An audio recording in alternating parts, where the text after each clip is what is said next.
With 17 million followers on Facebook and his own TV channel, Zakir Naik is to many a global superstar.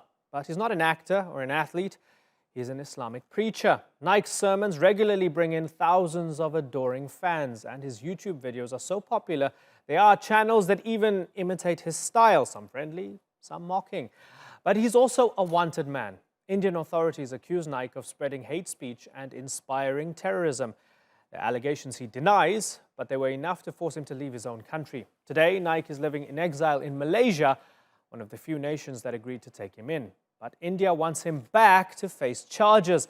They even asked Interpol to issue an international arrest warrant, but it was rejected for the third time this month. So, is Zakir Naik a radical preacher or just a man promoting his faith?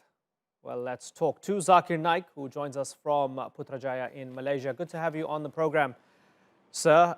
The Indians essentially want an international arrest warrant. Interpol refused that, what they call red corner notice. Do you feel that's a victory for you? I believe that as Allah says in the Quran, very clearly in Surah Isra chapter number 17, verse number 81, وَقُلْ جَهَلَكْ وَذَاكَ الْبَاطِلِ إِنَّ الْبَاطِلَ كَانَ زَهُوقًا. When truth is hurled against falsehood, falsehood perishes. And falsehood, it's by its nature bound to perish. So this is a victory for truth. And very well the Indian media, the Indian government, the Indian police, they know very well that I'm absolutely innocent. And they are 100% sure that I'm not involved in any act of terrorism. In fact, I'm there to speak against terrorism and to spread peace and harmony throughout the world. Okay, and for your critics, they would say that just because this doesn't meet the international standard for an arrest, it doesn't mean that you haven't said hurtful and troubling things in the past, which we will get to in a moment. But I want to ask you a little bit about Malaysia for now. That's where you are, that's your home. Do you believe that you have the support of Prime Minister Mahathir? I believe I have the support of all truthful people in the world. And Alhamdulillah, I believe that Dr. Mahathir, who's the Prime Minister of Malaysia, he's one of the few politicians who has the guts to call a spade a spade. Many of the other Muslims may be aware of the truth, but they're afraid to speak the truth. And Dr. Mahathir, Alhamdulillah, he has the guts to call a spade, and he has unequivocally, Alhamdulillah, he is completely standing up for the truth. You said unequivocally. I'm going to hang a question mark over that now because I spoke to him this past weekend. I asked him specifically about you. Have a little listen to what he had to say. We have a multiracial, multi-religious population in Malaysia. We don't want anybody who comes up and express extreme views about race, religion, and about other religions. So to that extent, we cannot have him. But on the other hand, it's difficult to send him anywhere else because many countries do not want to have him. It didn't sound very enthusiastic from Mahathir, essentially suggesting that you do spread things that would cause division in Malaysian society, but nobody else wants to take you, so that's why they have to keep you. Your response to that, sir? I would say that, for example, if a person who is for honesty, fine, those who are for corruption would not like a person who's promoting honesty. So, but natural, I would not be in favor of those people on corruption. So, I'm a person who wants to spread peace, and I'm a person who wants to spread truth. So, those people who do not want peace and truth to prevail in the world, of course they will differ with me. Just because they differ with me, that does not mean I'm wrong. Mahathir Mohamad is essentially saying he doesn't support you. Malaysia is a multicultural Certainly, society. he says he doesn't support you. He doesn't support you, but he has to keep you. It doesn't sound unequivocal, as you mentioned earlier. I've spoken him many times. When he spoke to me, he was absolutely unequivocal. And I feel he supports. But you know, sometimes when there are questions asked, so you have to choose words. That's what I believe. But I feel, I've spoken to him many times, and I feel, alhamdulillah, that he always supported the truth, mashallah. Do you stand by everything you've ever said in the past, whether it's been in terms of videos of you on YouTube, programs on Peace TV? Do you absolutely back everything you've said in the past, or do you regret some of it or any of it? I say that I stand by almost all the things, unless when someone points out that I've made a mistake, then, but naturally, someone points out very clearly that I've made a mistake, then as a human being, I agree I've made a mistake. But as far as my knowledge goes, I would say almost all the things that I've said in the past, I don't regret. And almost all the things, almost all, I say that it's right. There may be a few, maybe technical, maybe I might have given some, out of the thousands of statistics I give, one or two may be having a few, maybe flaws, etc. But as a whole, whatever I say. But there are many times that the context have changed. I've said something and a new incident takes place. So that thing, what I said at that time was applicable, may not be applicable after a few years, may not be applicable after about 10 years. So in such situation, what I said in context pertaining to that particular time, I stand by it. Okay. The times may change. Okay.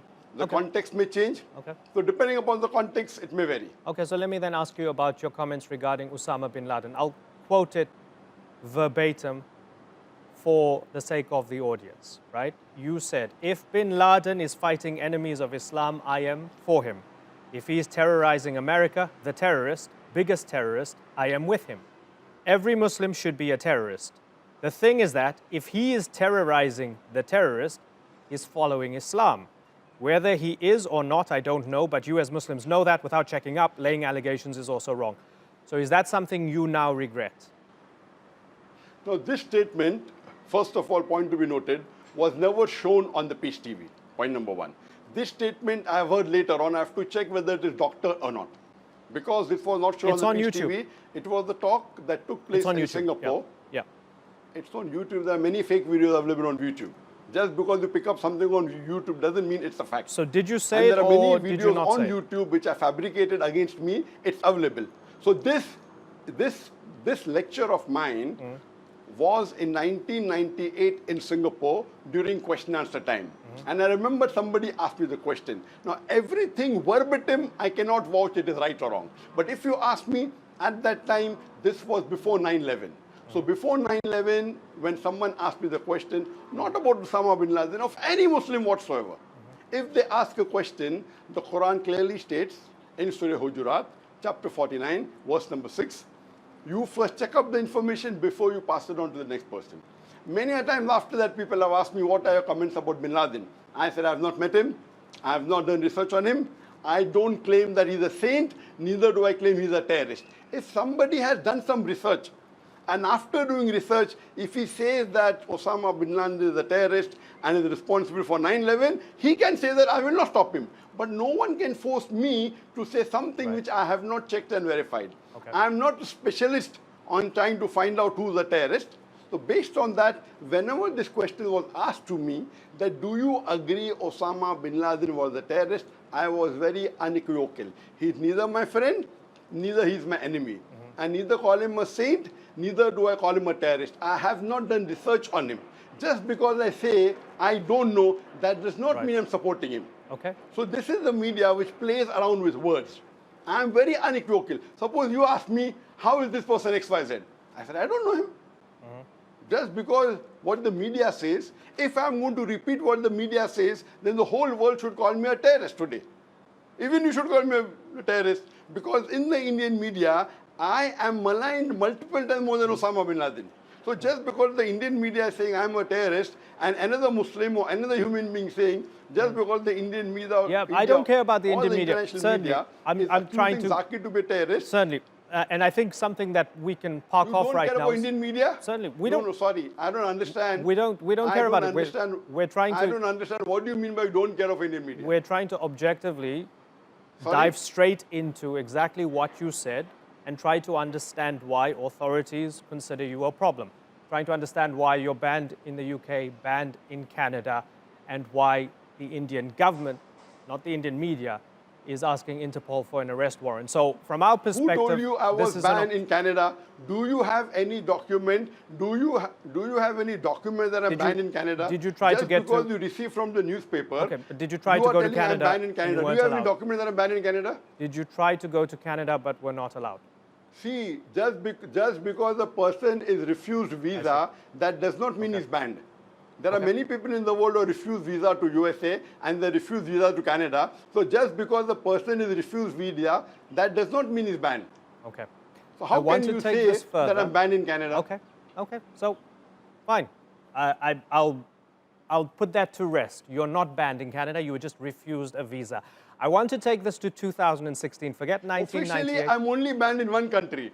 Officially, just India. Officially, I was only banned in UK for 3 years. Oh, in UK. That's okay. it. Okay. Okay. And that 3 years has expired. Okay. So I want to take this further to 2016. So we have this horrible attack in Bangladesh in a cafe where these terrorists, inspired by Daesh, go through the people in a cafe.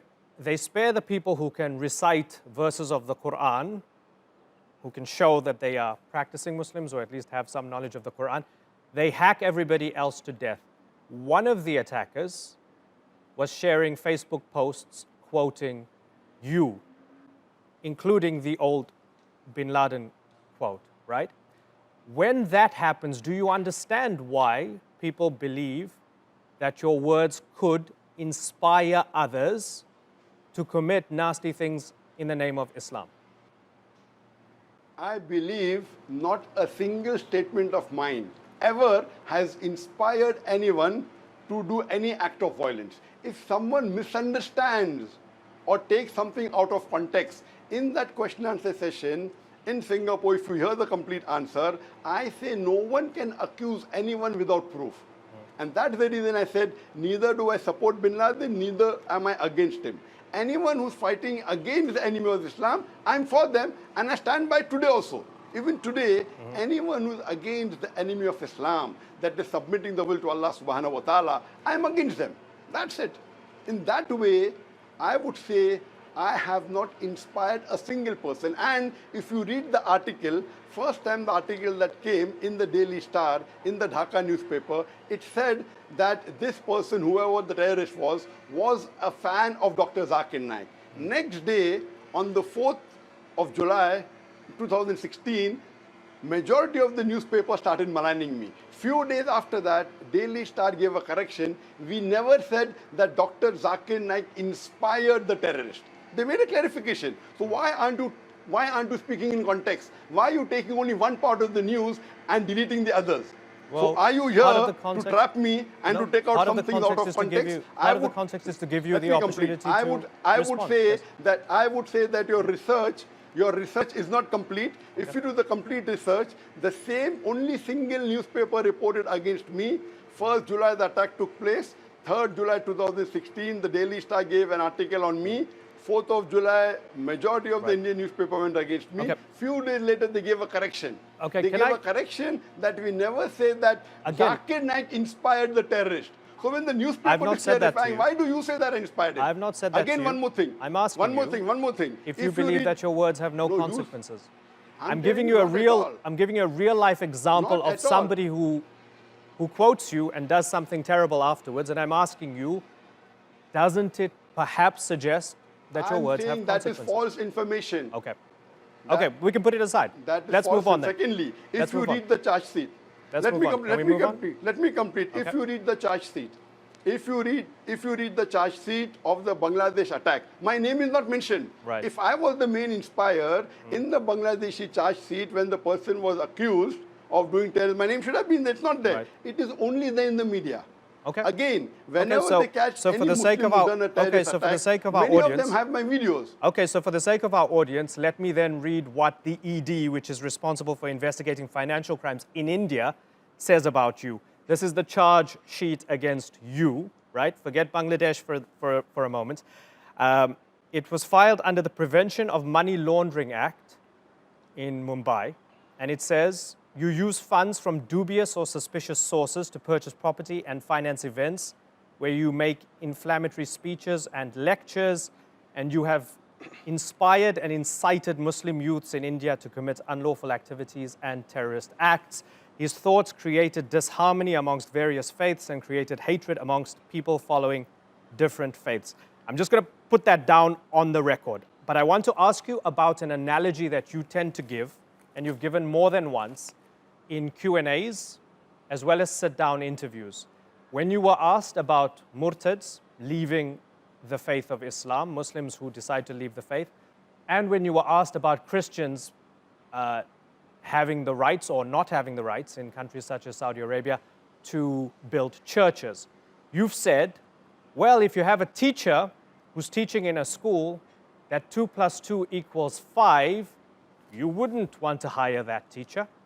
So that's why in Islam we don't allow this. You're an intelligent person.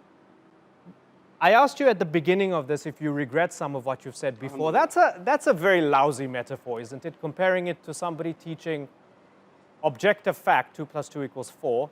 So implying that anybody who disagrees with you is not basing their views or their facts on reality because you are right and they are wrong. Isn't that the very definition of extremism? Now you're asking me two questions together. First, you read the statement of ED. First, I'd like to tell you, 100% whatever the ED say is a big lie. It's an allegation without proof. I have not done money laundering even of a single rupee. It's a big lie and they have not got any proof out of it.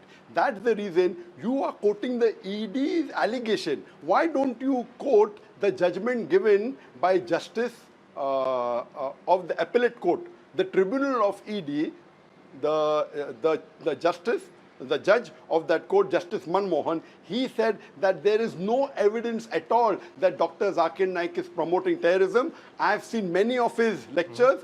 You point out only one statement he said from any of his lecture which promote terrorism, and I will attach all his properties. When the ED went to the lower court and attached my property, we filed a case in the tribunal, and Justice Manmohan Singh, his words carry 1,000 times more value than the statement made than ED. But So you the mentioned media you were picks up not only mentioned. one Okay, statement. but Why you don't said you give were the not overall mentioned in the view? charge sheet in Bangladesh, so I mentioned you in the please, charge please. sheet in India. Please let me speak. That's what I did. Please. You mentioned But that you were why not do- mentioned in any charge but sheet, after so mentioning charge sheet, why aren't you also mentioning? this is your But opportunity why to didn't respond. you mention that? First of all, ED. Let me clarify you. ED does not file charge sheet at all. You're mistaken. That's a complaint. There's a difference between charge sheet and ED and a complaint. ED cannot file charge sheet in my case according to my lawyers. What they did is a complaint. Okay. The media is changing the complaint into a charge sheet. Okay. Even after ED filed that complaint, the justice of the appellate court, he rebuked it. Okay, He said, you're right, why it's not a aren't charge you sheet. going after It's a the complaint. other Babas who have got 10,000 crores? Okay. So it's a complaint. Okay. It's not a charge sheet. 2 + 2 Again, = 5. and one more thing. Okay. Even that complaint was rejected. So that's the reason all this is nothing but allegation, because when the judge is overruling the complaint, why are you Right. quoting the complaint? Okay. If you are a proper journalist and have done a proper study, you should give both sides of the story. 2 + Now, 2 just = because 5. I'm aware of the other side of the story, you cannot give the viewer one side of the story. 2 + 2 That's coming = to your 5. first part. So the ED's allegation, nothing but fabrication. I have filed all my returns for the last several years till 2016. And there was never any inquiry. Now, after when they lay these allegations of terrorism on me, when they cannot prove terrorism, they go to hate speech. When they cannot prove hate speech, now they are going to terrorism. Okay. Now they are going to money laundering. 2 + Even 2 money = laundering, 5. there is no proof at all. It's Okay. all a fabrication. Dr. Naik, 2 + 2 Sorry? = 5. 2 + 2 doesn't equal 5. Your maths is very poor. If I'm speaking to an interviewer who says 2 + 2 is equal to 5, then I'm wasting my time. I'm sorry. I'm being interviewed by the wrong person. I want you to address that. 2 + 2 is not equal to 5. When you are asked if people Sorry. should not be killed or should be killed for leaving Islam, you said that we would not allow somebody to teach 2 + 2 = 5. So you're suggesting that somebody can be No, killed for leaving totally Islam. wrong. Never. You are mixing. I've you are watched the mixing my interview. two answers of I've two watched the different interview. questions. You've said One- this twice. One about Sorry? churches. You've said this twice. Once about murtads, people leaving the faith, 100% and I've said that, secondly, but you've both said are it separate. about churches in Muslim-majority countries. Again, your analogy is that this is fundamentally Both wrong. are separate. Both Therefore, both we questions cannot are allow separate. it. Aren't you Never have going to both the get people questions killed been for asked. this? Aren't you going to Both get the people question- killed for this? Both, you are mixing two answers of mine of two different questions. You gave the same and trying terrible to analogy create both a different times. answer. So I'm asking you. Yes. No, not at all. This question on Murtad being killed or not is a different question. Regarding non-Muslims being allowed to preach in majority Muslim country where the Islamic Sharia is followed are two different questions, are two different answers. Okay. You can't join both the answers and Okay. give you a third Okay, third so you won't interpretation. answer it. So You won't please answer don't merge. Okay, you won't answer it. Okay, so No, I'm going to answer it. But I'm you gonna- haven't. I'm going to You've answer been each and every filibustering of your for 3 questions, minutes here. but You if you're haven't trying to answered it. But first I have to clarify that both the questions are separate. Yes. You have merged the questions. You've used Never, the same ever have both the analogy questions be for joined those together. two things that both the questions are separate. Okay, but I clarified these are two Never, very disturbing never things ever that you use gave the same analogy at all. Okay. Yeah, so please ask one question at a time, you get a proper reply. If you're going to ask 3 questions together and Do then you wait stand for by my the reply, analogy? Do you ask stand one by the question, I'll analogy? reply. You want to take the if you want to take the interview for 20 minutes, I'm there. If you want to take the interview for 1 hour, I'm there. I'm not running away. But please don't merge questions and don't throw red herrings. One question at a time, I will answer it. Do you stand by the analogy of 2 plus 2 equals 4? The analogy, Therefore, yes, anybody as who far as the disagrees analogy that I religiously gave. is saying 2 plus 2 equals 5. Therefore, we cannot accept it. Please address that. I beg you. My complete answer is when someone asks me the question that why don't in Muslim countries like Saudi Arabia, where the Sharia is followed, why aren't non-Muslims allowed to preach? So I said that if I am a principal of a school or if you are the principal of a school and when you are taking interviews to appoint a teacher of mathematics, one teacher may say 2 plus 2 equal to 3, one will say 2 plus 2 equal to 4, one will say 2 plus 2 equal to 5. You will surely, because you know maths very well, you will appoint a teacher which says 2 plus 2 is equal to 4. You will not permit a teacher who says 2 plus 2 is equal to 5 to teach in your school because you know maths. Similarly, as far as deen is concerned, as far as religion is concerned, Quran is very clear-cut in Surah Al-Imran, chapter number 3, verse number 19. Inna dina inda Islam. The only religion acceptable in the sight of Allah subhanahu wa ta'ala is Islam. So there is no two doubt about it. So when Islam is the only right religion, and Allah says in the Quran, in Surah Imran, chapter number 3, verse number 185, that if anyone desires any other religion, any other deen besides Islam, it will never be accepted. Right. So I said that where the Muslim Sharia is followed in the majority of Muslim country, we Muslims know our deen very well. We may not be very good in science and technology. So where it comes to science and technology, we hire doctors and scientists and get them to our country. But where it comes to preaching deen, we are very, very clear. Please let me complete. Please let me complete. I'm letting you complete. If you don't have time, stop the interview. If you have the time, you complete. please give me time to complete. You have every opportunity. Please don't interrupt me. You've had every opportunity. Sure. Let the interview go for 5 hours, 10 hours, no problem. I'm here. So the thing is there, where it comes to deen, we Muslims are 100% confirmed. You may not be. You may be a Muslim, you may not be knowing your deen well. I know my deen very well. I know Quran is the word of Allah subhanahu wa ta'ala. Quran says clearly only religion is Islam. So if anyone comes to preach a religion which is not correct, I will not allow. Similar to analogy, we know maths very well. When we know maths, we will not allow a teacher to teach 2 plus 2 equal to 5. So the analogy is perfect. If you cannot understand the analogy, the problem is in your logic, not in my logic, brother. So is it clear? if I could, now, do you have any question on this answer? Okay, certainly. If I can extend the analogy and say that Muslims should not be allowed to build masjids, mosques in Western countries because Western secular democracies don't allow Muslims who are coming to say 3 plus 3 equals 7 because it's different to Western secular democracies. Therefore, Muslims should not be allowed to propagate Islam or build mosques. Would you accept that? If it is mentioned in the constitution of any democratic country that the mosque should not be allowed to be built and they don't allow, they have a right. I don't know of a single constitution anywhere in the world, any democratic country which says that mosque should not be built.